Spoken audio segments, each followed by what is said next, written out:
Greetings, folks. It's me again, back again with another video. Today I'm reacting to Lethal B-Movie Ladies. So, hope you do enjoy the video. Like, subscribe, follow me on TikTok and Discord. And that's enough chit-chat. Let's begin, shall we? As we going in dry.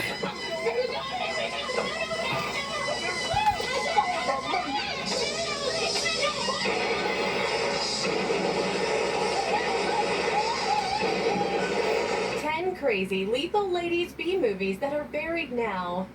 For every high street A movie released by a big shot studio, there are a handful of B movies that come out without the benefit of a budget or a script.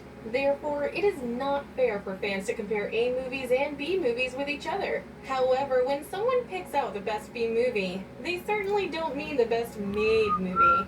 It also doesn't mean the worst made either. It simply refers to whichever movie is the most entertaining. Although these films are painful, they are a ton of fun to watch with friends. I know this video took a lot longer, but hey, I had to move, so yeah. Renaissance period brought with it a whole string of Turn the Lethal volume down. Ladies films. This video will bring you 10 such crazy ladies B movies filled with non-stop entertainment that have been buried with time. Before we Also, go the into ethers our of list, time we have a itself. very small request. If you like our content, please support us by subscribing to our channel. This is a small click from you, but it means a lot to us. Thank you. Let's begin. Hello? Hello. Now I'm starting to get an erection right now. Reform Schoolgirls, 1986.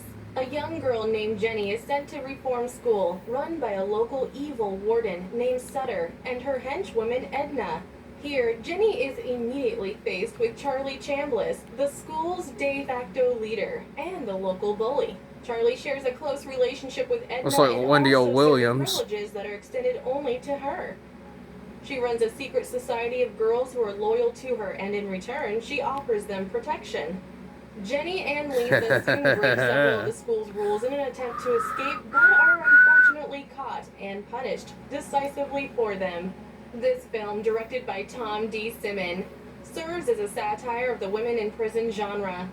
It deliberately implements several tropes commonly found in movies that are often described as outlandish action parodies. Hey, it was the 80s. Deal with it, hipsterella. Romantic relationship subplots, and not to mention women in nude shower scenes. Hey. The movie requires viewers Hey. with a heavy tolerance since they are subjected to the seamiest underside of sadistic fantasy. This includes an unrelenting demonstration of bad taste and exploitation. Whatever. Besides the film being former controversial punk Controversial. Wendy O. Williams' only real Hey, film it's role, Wendy O. it is Williams. also filled with other She did a elements so- like the plasmatic soundtrack, adding hard-rocking prison tunes. Hey, she was with Lemmy. Deal with it. It was an important time that marked the arrival of several female prison films.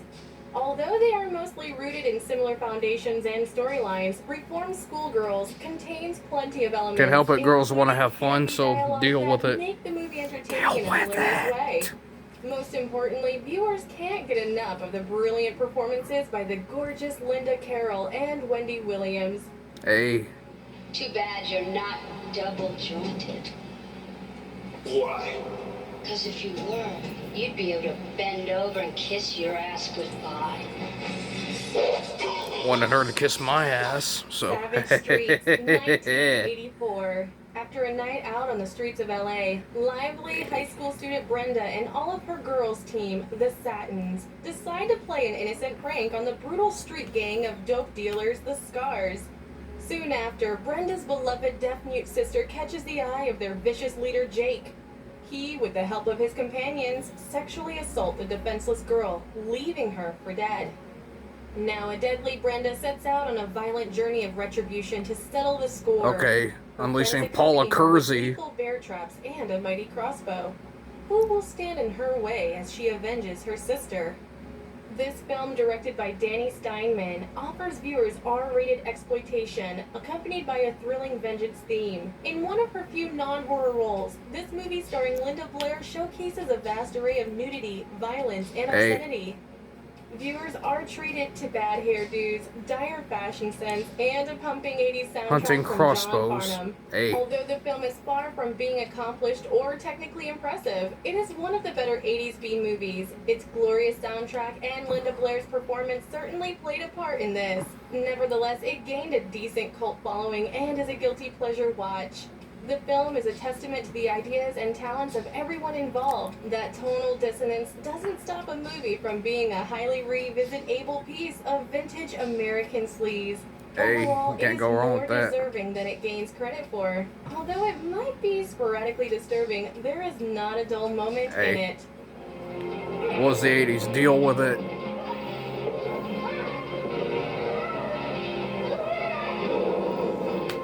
Chained Heat, 1983. 83, the early Carol, a 80s. young woman, must serve 18 months in prison after killing a man in a car accident. However, Wow. the prison soon turns out to be brimming with decadence, corruption, and sleaze. The other female inmates are sadistic. The guards and wardens are no better. Racial tensions are high as the inmates are divided into two factions. They must either unite together against the management or kill one another trying. Paul Nicholas directed this typical women's prison film. It stars Linda Blair in the lead role as Carol Henderson, with a supporting cast showcasing more than enjoyable performances. This includes John Vernon, Sybil Danning, and the beautiful Stella Stevens. Despite its abundance in the 80s, very few exploitation films reach the surface compared to the glorious 60s and 70s. Luckily, Chained Heat, a wonderfully trashy and vulgar film, made the cut.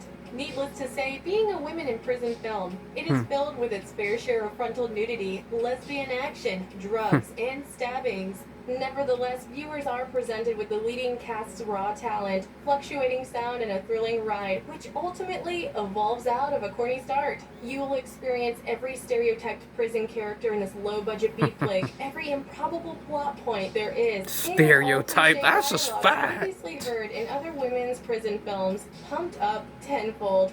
However, it remains a highly entertaining movie that serves as a fun evening with girlfriends. Wait for it. Hour and helps you get stuff done. You purchase 5 hour. I know my TV's a hunk of junk, so yeah, it won't take long. Friends.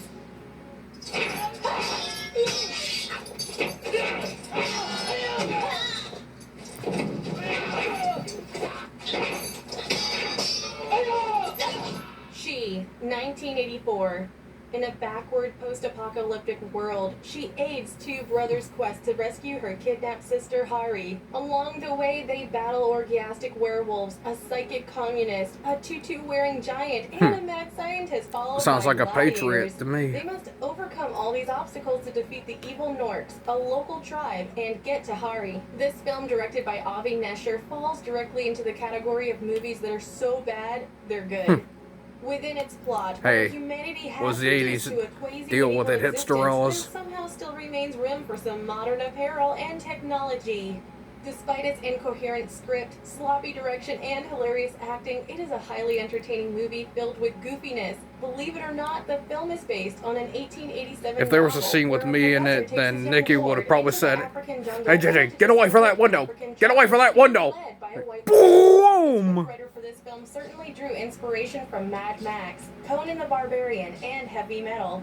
Although this is very Hey, evidently love a me some heavy low-budget metal film, now. viewers will from the beginning not to expect anything from it. The storyline has Heavy a particularly metal! intriguing factor. Its campy special effects stand out evidently, and the camera techniques involve many close-ups. The best part about the movie is that every scene is accompanied by unintentional comedy. Nevertheless, it is filled with Back when all comedy sorts of was- women, back empowering when action comedy was sequences, actually worth and the a whole crap. lot of thrill. Now comedy's politically charged now. Wait for it. Hey, out you go.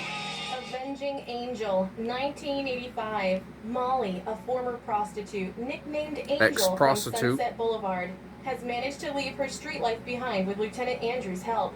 She now studies law at a university and aims to become an attorney. One day, Molly learns that Andrews was shot during a failed observation by brutal gangsters. She returns downtown to take revenge. She frees Kit Carson from the old people's home, and together with other old friends, she tracks down the bad guys. This movie, directed by Robert Vincent O'Neill, is the second installment in a 4-part franchise. Viewers who watch this movie think it can't be easy, running around in a miniskirt, spike heels, and junk jewelry. However, Betsy Russell, who plays the vengeful Molly, like I makes said, this look very deal easy with with it. a strong-minded character and synchronized Walking in performance. spiked heels. The It film was the contains 80s. jokey Deal humor, with it. Presented mainly by Rory Calhoun and Susan Tyrrell as Molly's sidekicks. Robert O'Neill devotes the majority of time in the movie focusing on the protagonist and her immediate circle. Despite being a low-budget B-movie, there is never a dull moment as the group reunites, and each one of the members has their parts to play.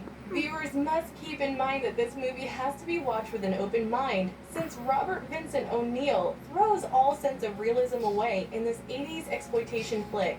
A much campier approach would keep them entertained while watching this group of extremely misfit characters as they face a gang of ridiculously reprehensible villains. The violence is slightly cartoonish, however, its action sequences really get the audience's adrenaline pumping. It's pure guilty pleasure B entertainment that must not be missed. Didn't I tell you to trust me? I mean, isn't this a beautiful place? Yep, he's dead.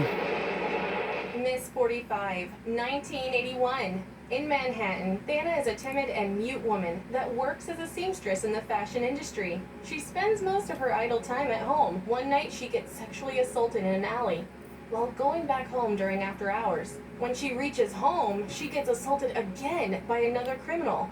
She defends herself and bludgeons the assailant to his death. Soon she becomes disturbed and loses her sanity.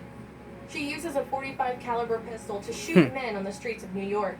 She dresses and roams the dark streets alone, wreaking vengeance upon anyone who tries to take advantage of her. Eventually, her secret life overflows into her regular life in the fashion industry. Abel Ferrara directed this exploitation thriller. Viewers immediately identify the movie having Abel Ferrara written all over it as soon as the first gunshot goes off. Its provocative opening sequence sways the audience with erotic imagery. The vibe evokes intense restraint and a real sense of purpose. Although the film's premise is thin and plotless, Ferrara knows exactly how to wring out its exciting elements. The wide-eyed, undeniably beautiful Zoe Lunn lead plays Thana. Ferrara establishes a framework from the storyline that allows him to play around with the film's several themes, even if they don't combine it into one cohesive statement. While the approach of this low-budget film leans towards realism, the unapologetic Oh, well, you know, blood annoying and killing fairy tale people? visuals suggest that something more profound is in play. Thana's character is a multidimensional one with several layers, undergoing trauma in the film. Ferrara uses this realism to present a handful of transgressive shots.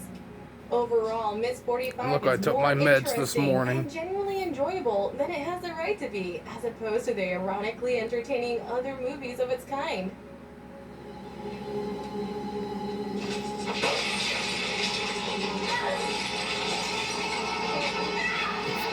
Streetwalkin'. 1985. Cookie and her brother run away from their loveless mother in the province and arrive in New York. At the train station, Cookie meets the fancy man Duke. With his charm, he makes her fall in love with him and soon has her working as a prostitute. However, Oh she dear, is a disgusted corner by his worker. brutality against her colleagues. Although Times Square's tawdriness is usually the territory of male filmmakers, Joan Freeman girl don't has work made that a corner, guy fast-paced, beats her to credible death. B-movie out of Streetwalkin'. Viewers might question why a Harvard graduate from Shaker Heights would turn from independent filmmaking and documentaries to this sort of trashy movie. The answer is, Joan Freeman possesses a mastery over this distinctly limited form of filmmaking. The film begins on a realistic note and stays that way, even as Julie Newman spends its entirety in red lingerie as the biggest, toughest streetwalker in town. Interestingly, Leon Robinson and Antonio Fargas make memorable pimps. The film quickly reverts to all screeching brakes, misfiring revolvers, and cars that stall at crucial moments as Freeman uses an old trick to attenuate suspense. This proves that before working on this film, Roger Corman surely taught her a thing or two.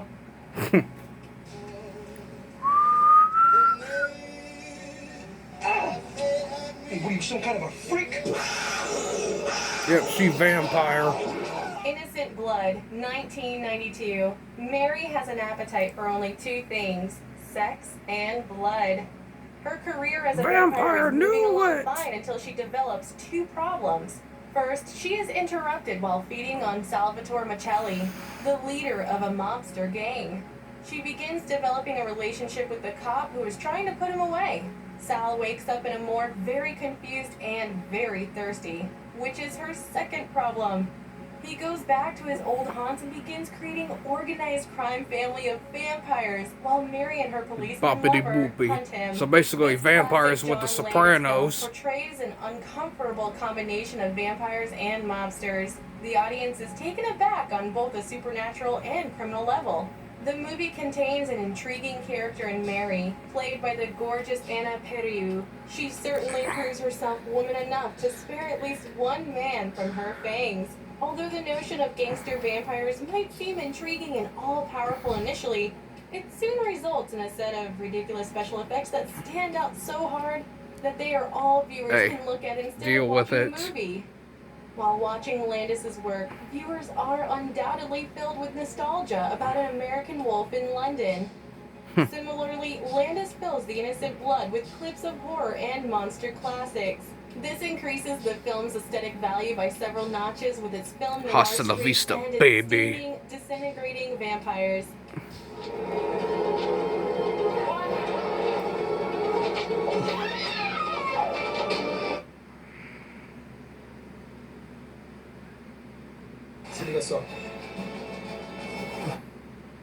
Don't care. Don't give a fuck about Fortnite. Fortnite can go fuck themselves. Don't care. I don't know, this guy said something about tacos, enchiladas, and burritos.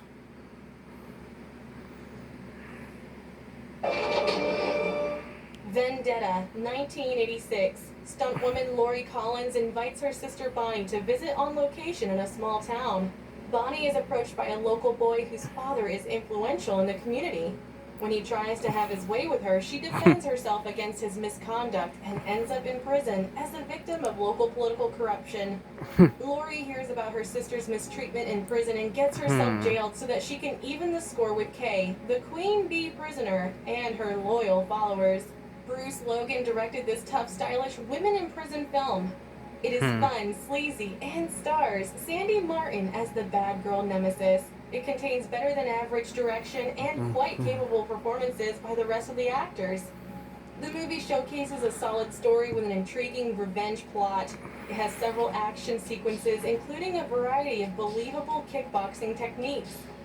There has been plenty of revenge movies since the 70s that blew the topic open for discussion, since Wes Craven's deeply disturbing The Last House on the Left. This has given birth to an entire sleazy subgenre with a variety of films. After watching some, viewers question what they were thinking, and after others, they rejoice on having discovered a hidden gem. Vendetta certainly plays out as the latter. Laurie's quest in the film goes far from merely justifying her sister's demise. It takes a peculiar epiphany-like turn, conveying that equating violence with violence does not lead to inner peace.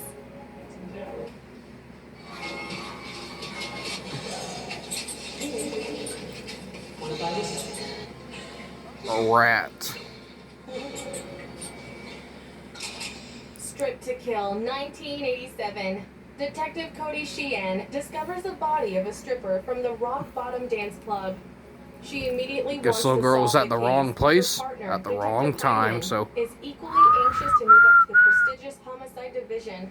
However, Cody's only way to solve the case is to go undercover at the strip club. This film is directed by Kat Shea, who starred in several of Roger Corman's films. She is also notably recognized for directing the 1992 film Poison Ivy. Strip to Kill is a slasher film with an abundance of nudity.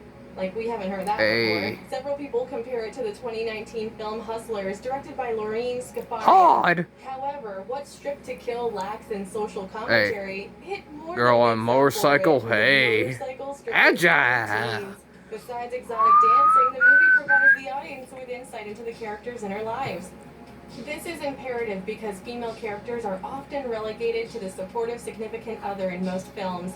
With its multiple female main characters, this movie breaks a convention that caused a considerable uproar in the 80s. Even if the movie has its schlocky moments, It was is the still 80s. entertaining enough to receive a sequel. Deal with it. The concept that Shay aimed to convey through this film of strippers and their Oh, regular well. lives rarely pop up in low-budget thrillers. Therefore, this movie benefited from having a unique theme. This is all the time we had for today's episode. We hope you guys liked it. Hope y'all enjoy. Like, subscribe. Follow me on TikTok and Discord. And God bless y'all for it. And I'll see you next video.